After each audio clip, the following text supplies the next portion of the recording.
The Independent Commission for Infrastructure said it cannot release a video recording of Ilocos Norte 1st District Representative Sandro Marcos and his testimony without written authorization from the lawmaker himself. And for more details, we have Mobile Journal Arles de los Santos.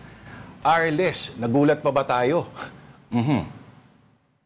Lord, alam mo, actually pangalawang beses na-encounter natin yung ganito, no, na nagbigay ng approval or pumayag yung isang representative, no, na ilabas ang kanyang affidavit and syempre yung kanyang hearing, no. Pero at least sa ICI, no, ngayon hindi pa rin tayo nakakakuha ng affidavit, kopya, no, mula doon kay Representative Sandro Marcos at maging yung kanyang pagdilig, no, nang humarap siya dito noong nakaraang linggo. Sinabi niya sa media noon na pumayag siya na ilabas ito ng ICI kung hindi ito makaka-apekto, no, sa isinasagawa na lang investigasyon. So parang ibigay niya na yung pagpapasya sa ICI pero pumayag daw siya, no. Pero kanina nang tanungin natin kay ICI Executive Director Brian Hosaka kung maaari na nga ba nating mahingi ang kopya na ito, ayon sa kanya, kailangan pa daw na magpasa ng written form o consent itong si Representative Marcos nang sa gayon ma-release ito, no. Siguro para yan hindi maantala yung kanilang investigasyon na isinasagawa, but as of the moment, that's what we have at least doon sa naging pagharap ni Representative Sandro Marcos. Wow. So, humihingi tayo ng kopya, pero sabi, kailangan ng written daw.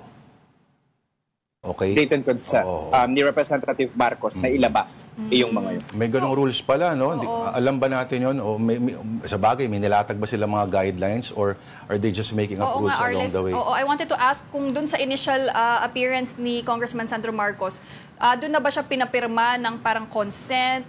Itinanggi na ba niya yan na parang he doesn't give his consent? Or hindi pa siya napapapirma at all? Ang alam natin kasi pulin dito yung pagharap nila, bago magsimula yung pagdinig, kailangan nilang manumpa. Magsasabi sila ng katotohanan. And then yung pangalawang bahagi naman ng kanilang panunumpa ay kung pumapayag ka ba na i-record yung iyong mga sabihin sa audio and then mabivideo din, ano? So kung maaari daw itong mailabas sa media. So we believe yun yung sinasabi ni Representative Marcos na pumayag siya, no? And then kung maaalala ninyo yung kay Representative Asistio, ganun din. Pumayag siya na nag-send pa tayo talaga ng video na pumapayag siya na ilabas ito. Then days later bago nakakuha tayo ng kanyang affidavit. So we're not just so sure about yung specific, no, kung meron nga ba talagang ganito. Kasi ang alam natin or yung inaasahan namin po din kapag pumayag na yung isang representative, ICI na yung direksyon na magbibigay sa atin ng kopya, maging ng affidavit. But right now, yun, we heard nga na kailangan pa ng written consent or form. Parang naglolokohan na lang tayo dito, no? Parang yung na-livestream lang ng maayos yung taga Laguna na kongresista. Yung iba ni livestream yung first part lang. Oo. Yun. So pumayag mag-livestream. Ito pa lang nangyari, ano? So ICIA pwede na mag-livestream pero kunin nyo muna yung pupapayag siya kasi kawawa naman yung karapatan niya, di ba? Oo. Ay nako. Pero mag-a-appear ba ulit before the ICI si Congressman Marcos? At may kapalit na ba o napipintong kapalit daw si nag-resign na Commissioner Babe Singson, Arles? Wala pa tayong kumpirmasyon, Lord, sa parehas na tanong na yan, no? Ito si Representative Sandro, willing naman daw siya, no, at makipagtulungan sa ICI kaya siya pumunta dito ng voluntaryo. Pero no confirmation yet kung haharap siya ulit.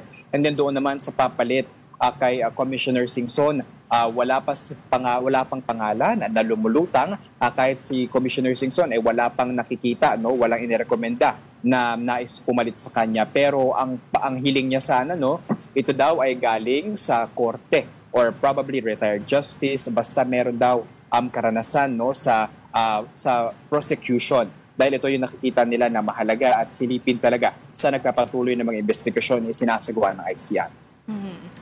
Pero Arles, ano ba ang schedule ng mga hearings ngayon dyan sa ICI? Sino yung mga inaasahan nating dadalo?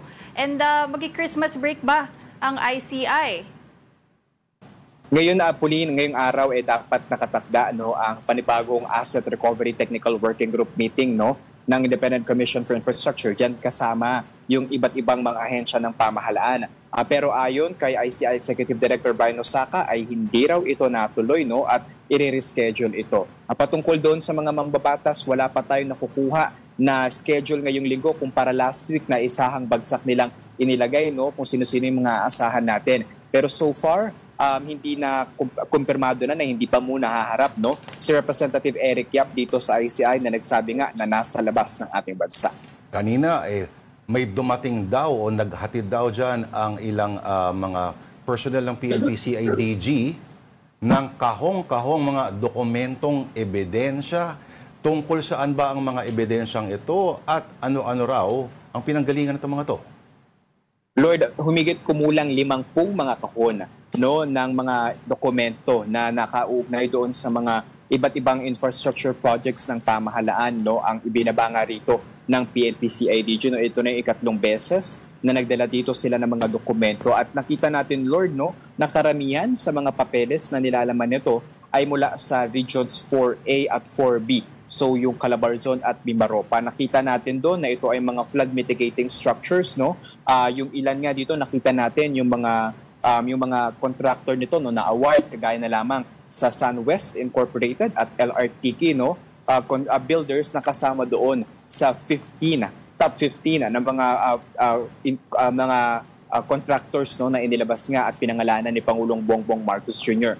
Inaasahan natin na ito ay gagamitin sa nagpapatuloy na investigasyon ng ICI sa mga maanamalyang flood control projects ng pamahalaan at abangan natin kung ito nga pa ay magagamit din sa mga case build-up na maaari nating asahan sa mga susunod pang araw. Lord. Baka nalingat lang ako, Arlis, pero meron na bang reaksyon ang sino man sa ICI doon sa hirit ni Ombudsman Boying Rimulya na itugon niya sa sabi-sabi na baka hindi na rin naman daw ganun katagal ang lifespan ng ICI kasi lahat daw eventually ito turn over lang sa ombudsman at posibleng hanggang Pebrero na lamang daw ito.